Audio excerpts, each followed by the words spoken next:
El Evangelio de Mateo, a ver, no es solo una colección de historias o dichos, ¿eh? Es mucho más. Es en realidad todo un argumento. Y hoy, pues, vamos a meternos de lleno en él. Vamos a ver cómo está construido. Porque, ojo, tiene un propósito súper concreto.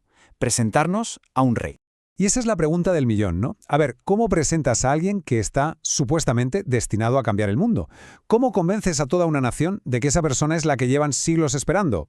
Pues bueno, el Evangelio de Mateo es básicamente la respuesta a ese pedazo de desafío. Para empezar a entender Mateo, lo primero que tenemos que hacer es pensar en él como un puente. Sí, un puente, uno que ha sido diseñado con un cuidado increíble. ¿Para qué? Pues para conectar todas esas promesas antiguas, las del Antiguo Testamento, con una persona de carne y hueso en un momento muy específico de la historia. Venga, vamos al lío. El corazón de este libro es en realidad una tesis. Hay que pensar que está escrito para un público muy concreto, los judíos del primer siglo. Y su objetivo es demostrar una cosa por encima de todas las demás, que Jesús de Nazaret es su Mesías, ese rey que llevaban esperando, siglos. Y esa es la clave de todo. No nos lo presentan como, yo qué sé, otro líder carismático más. No. Según el autor, cada cosa que pasa en su vida, cada detalle, es el cumplimiento directo de las escrituras antiguas. Es como si fuera la pieza que faltaba en un puzzle profético gigantesco. Entonces la pregunta es, ¿cómo arma Mateo todo este argumento? Pues curiosamente no empieza con milagros ni nada espectacular. Empieza con algo, mucho más básico para su público. Los papeles, por así decirlo. Las credenciales del rey. A ver, el Evangelio arranca de una forma muy directa, con una genealogía. Y esto establece dos cosas que son cruciales. Primero, que Jesús desciende del rey David, lo que le da, el derecho legal al trono. Y segundo, que desciende de Abraham, lo que lo convierte en esa semilla prometida a Israel. Y si a esto le vamos sumando que nació de una virgen, cumpliendo una profecía, que lo presenta a un profeta con tanto prestigio como Juan el Bautista, y que encima recibe una aprobación directa de Dios en su bautismo, pues es que cada punto es como un ladrillo que va construyendo su legitimidad. Y aquí se ve que el autor no deja ningún cabo suelto, ¿eh? Lo que es alucinante es la cantidad de pruebas que aporta. Mateo llega a citar el Antiguo Testamento más de 60 veces, mucho más que cualquier otro evangelista. Es como si estuviera tejiendo constantemente el pasado en la historia del presente. Y claro, para que a nadie se le escape la conexión, repite una frase una y otra vez, casi como si fuera el estribillo de una canción. Es un recordatorio constante, un «¡Ojo, que esto no es casualidad! ¡Esto ya estaba anunciado!». Vale, una vez que ya ha dejado claras sus credenciales, Jesús empieza a hablar de su reino. Y es justo aquí donde todo se pone patas arriba.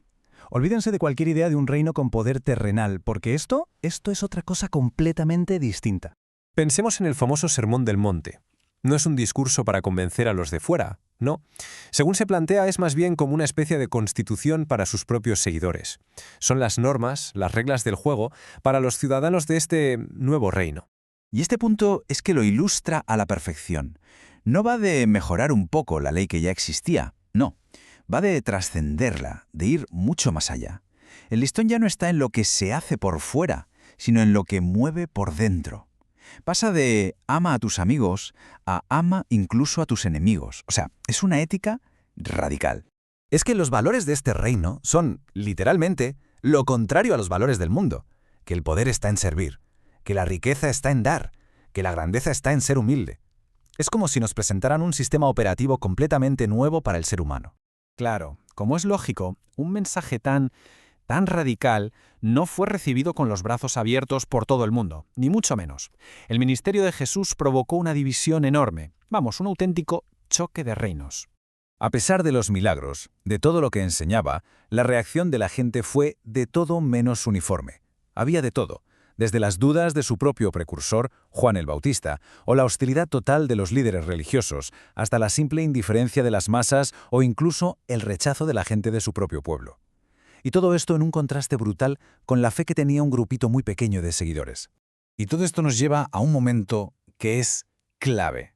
Jesús se vuelve hacia su círculo de confianza, a sus discípulos, y les lanza la pregunta, la que lo define todo. Porque ya no importa lo que opine la gente por ahí, lo que importa es lo que creen ellos. Y claro, sus discípulos le cuentan lo que se cuece, los rumores, que si es un gran profeta, que si es la reencarnación de Elías o Jeremías. A ver, son buenas intuiciones, no cabe duda, pero todas se quedan cortas. Y es entonces cuando Simón Pedro suelta la respuesta definitiva, la confesión sobre la que se va a construir todo a partir de ahora. Tú eres el Cristo, el Hijo del Dios viviente.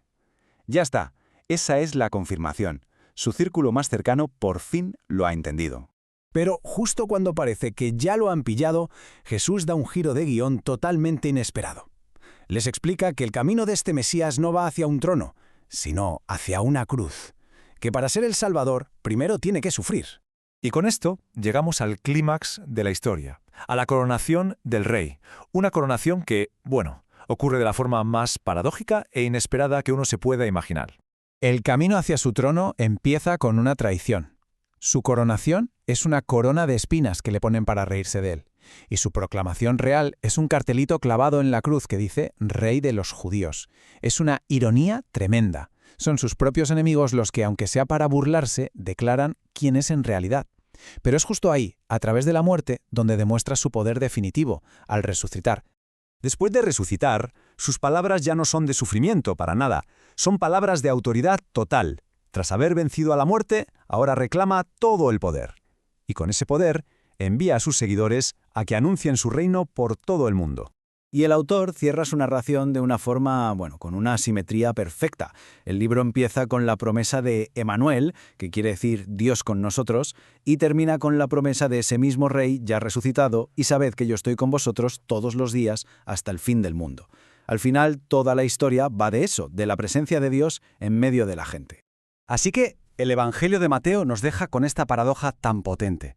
Nos presenta un rey cuya mayor victoria parece a simple vista su mayor derrota. Y nos deja con una pregunta flotando en el aire. ¿Qué significa realmente que el verdadero poder, ese que de verdad cambia el mundo, se perfeccione no en la fuerza, sino en el sufrimiento y el sacrificio?